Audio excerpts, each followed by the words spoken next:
Shalom, selamat pagi Bapak Ibu Saudara yang dikasihi dalam Tuhan.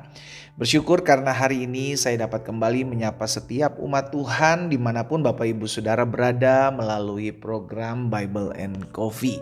Saudara yang dikasihi dalam Tuhan, kita sama-sama kembali merenungkan firman Tuhan karena kita percaya firman Tuhan yang terus membersihkan hidup kita, firman Tuhan yang terus mengajarkan kepada setiap kita tentang segala sesuatu yang harus kita lakukan sebagai warga kerajaan sorga yang ditempatkan di tengah-tengah dunia ini. Itu sebabnya perilaku kita, sikap kita, tindakan kita harus sesuai dengan apa yang menjadi kebenaran firman Tuhan. Dan melalui program Bible and Coffee ini, saudara yang dikasihi dalam Tuhan, kita sama-sama belajar, kita sama-sama memberi diri untuk diatur, dituntun oleh setiap kebenaran. Sebabnya firman Tuhan katakan kebenaran itulah yang akan memerdekakan kita. Dimanapun Bapak Ibu Saudara berada, mari sama-sama saya ajak untuk kita merenungkan firman Tuhan. Kita berdoa. Bapak, terima kasih buat hari yang baru. Kami mengucap syukur buat setiap kasih karunia, anugerah yang Tuhan berikan dalam hidup kami. Kami percaya Tuhan tidak pernah meninggalkan kami ada dalam pemeliharaan dan pertolongan Tuhan yang sempurna. Kami mau buka hati kami untuk firman-Mu ya Bapa. Sampaikan sesuatu bagi masing-masing kami dan kami percaya firman-Mu itulah yang memerdekakan kami. Di dalam nama Tuhan Yesus Kristus kami berdoa. Haleluya. Amin, amin. Puji Tuhan. Saudara yang dikasihi dalam Tuhan, ketika bangsa Israel menghadapi peperangan pertama kali ketika mereka keluar dari tanah Mesir, maka ada pembagian tugas yang disampaikan oleh Musa kepada Yosua. Jadi Yosua ini tugasnya apa, dan Musa bersama dengan Harun dan Hur itu tugasnya juga berbeda.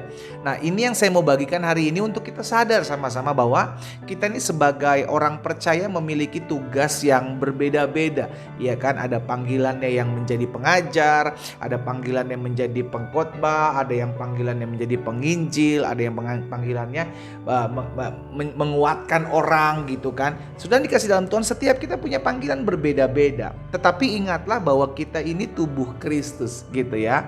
Ada yang jadi tangan, ada yang jadi kaki, ada yang jadi jari jemari gitu. Jadi semua ini bersatu, saling bergandengan tangan untuk memperlengkapi tubuh Kristus, pekerjaan Tuhan. Nah, kita lihat dulu sama-sama dalam Keluaran pasal 17 ayat 9 dan ayat yang ke-10.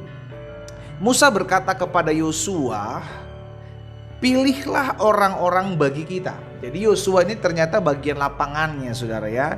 Pilihlah orang-orang bagi kita, lalu keluarlah berperang melawan orang Amalek. Besok, kata Musa, aku akan berdiri di puncak bukit itu dengan memegang tongkat Allah di tanganku. Lalu Yosua melakukan seperti yang dikatakan Musa kepadanya dan berperang melawan orang Amalek. Tetapi Musa, Harun, dan Hur naik ke puncak bukit. Jadi saudara dikasih dalam Tuhan, pembagian tugas ini merupakan sebuah hal yang harus memang dilakukan oleh orang percaya. Kita nggak bisa, Yosua nggak bisa bilang begini sama Musa, sorry, masa saya doang sendiri yang harus berperang bersama-sama?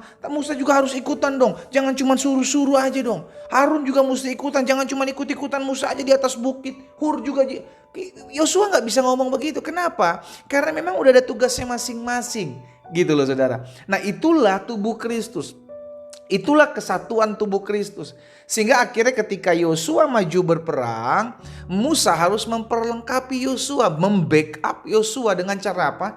Mengangkat tongkatnya di atas bukit. Karena Alkitab katakan ketika Musa mengangkat tongkatnya, maka Amalek kalah, Yosua dan bangsa Israel memenangi peperangan. Tetapi ketika tangannya turun oleh karena penat atau pegel atau capek, saudara, maka bangsa Amalek ini memenangkan peperangan. Jadi semua bergantung juga dengan Musa. Jadi nggak bisa bilang, oh semua peperangan bangsa ini, bangsa Israel ini karena Yosua yang maju berperang. Yosua kalau nggak ada Musa juga nggak akan pernah bisa menang. Gitu. Tetapi mesti diingat juga Harun dan Hur juga punya fungsi di sana. Ya, Alkitab mencatat ketika tangan Musa ini pegel, maka Harun dan Hur ambil batu untuk menopang tangan Musa agar tetap terus berdiri, agar tetap terus terangkat gitu loh saudara. Karena ke tangan Musa terangkat, bangsa Israel memenangkan peperangan. Tapi ketika tangan Musa turun, maka bangsa Israel kalah dalam peperangan. Jadi kalau dibilang apakah peperangan ini dimenangkan oleh karena Yosua yang berperang? Enggak juga. Tapi iya juga gitu loh. Kalau nggak ada Yosua tentu maka peperangan tidak akan seimbang gitu kan. Tetapi tidak juga karena Yosua, karena Musa juga. Karena Musa angkat tangannya, bangsa Israel memenangkan peperangan. Tetapi apakah hanya karena Musa? Enggak juga, karena ada Harun dan Hur juga. Gitu loh saudara. Karena Harun dan Hur topang tangan Musa, maka tangan Musa tetap terus terangkat. Seandainya tidak ada Harun dan Hur, maka tangan Musa juga bisa turun. Kalau tangan Musa turun, bangsa Israel selesai. Yosua pun pasti akan kalah gitu ya saudara. Jadi inilah yang namanya kesatuan tubuh Kristus. Setiap kita punya panggilan berbeda-beda. Ada yang jadi guru sekolah minggu, ada yang jadi usher, ada yang jadi pendoa syafaat, ada yang bermain musik, imam musik, ada yang memimpin pujian, ada yang pengkhotbah, ada juga yang menggembalakan. Jadi setiap kita punya panggilan masing-masing, tetapi fungsikan dengan baik. Gitu loh. Lakukan yang terbaik sudah dikasih dalam Tuhan. Dan jangan pernah berpikir oh bagian saya nih yang paling membuat peperangan ini menang. Bukan, Yosua nggak bisa bilang sama diri Musa dan Harun dan Hur bahwa semua karena dia, nggak bisa. Demikian pula sebaliknya. Musa juga tidak bisa bilang semua karena Musa. Harun dan Hur pun tidak bisa bilang semua karena mereka. Jadi semua ambil bagian. Nah saudara dikasih dalam Tuhan, hari ini kita diingatkan bahwa kita ini tubuh Kristus.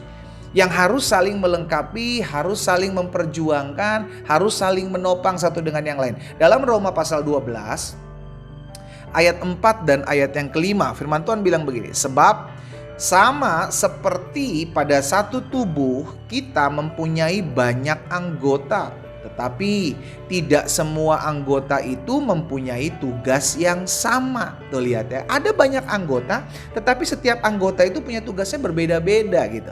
Ayat 5, demikian juga kita, walaupun banyak adalah satu tubuh di dalam Kristus, tetapi kita masing-masing adalah anggota seorang terhadap yang lain. Hari ini saya mau ajak setiap kita umat Tuhan. Ya, kita ini tubuh Kristus. Jangan saling menyerang, jangan saling menghakimi, jangan saling menjelekan. Saling bergandengan tangan. Ya, saling bergandengan tangan sudah dikasih dalam Tuhan, karena kita sama-sama sedang mengerjakan amanat agung Yesus Kristus. Kita sama-sama sedang memperjuangkan untuk adanya kebenaran di muka bumi ini. Kita sama-sama melayani Tuhan. Kita sama-sama berupaya untuk menegakkan kerajaan Allah dalam kebenaran dan kasih di muka bumi ini.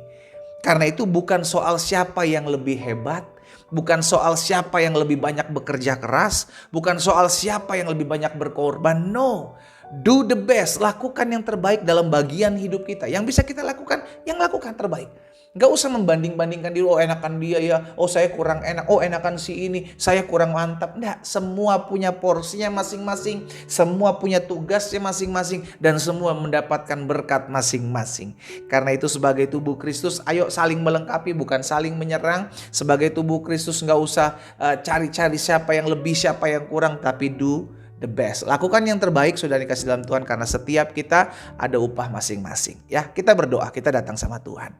Bapa, dalam nama Tuhan Yesus, terima kasih buat setiap benih firman Tuhan. Hari ini kami mendengarkan firman-Mu. Tuhan, tolong kami agar kami sebagai tubuh Kristus saling melakukan, saling menopang satu dengan yang lain, mengerjakan, melakukan apa yang menjadi bagian kami masing-masing. Hamba menyerahkan umat-Mu satu persatu dalam tangan Tuhan yang kuat. Tuhan jaga, Tuhan pagari, biarlah hati kami selalu dipenuhi damai sejahtera dan sukacita tatkala kami melayani. Dalam rumah tangga kami diberkati, usaha pekerjaan kami pun diberkati. Bahkan kami percaya ada anugerah, ada pertolongan Tuhan, ada kasih karunia Tuhan dalam hidup kami. Hamba juga berdoa buat yang sakit, Allah, Tuhan jamah dan sembuhkan, karena kami percaya disampaikan firman, disembuhkan mereka terjadi.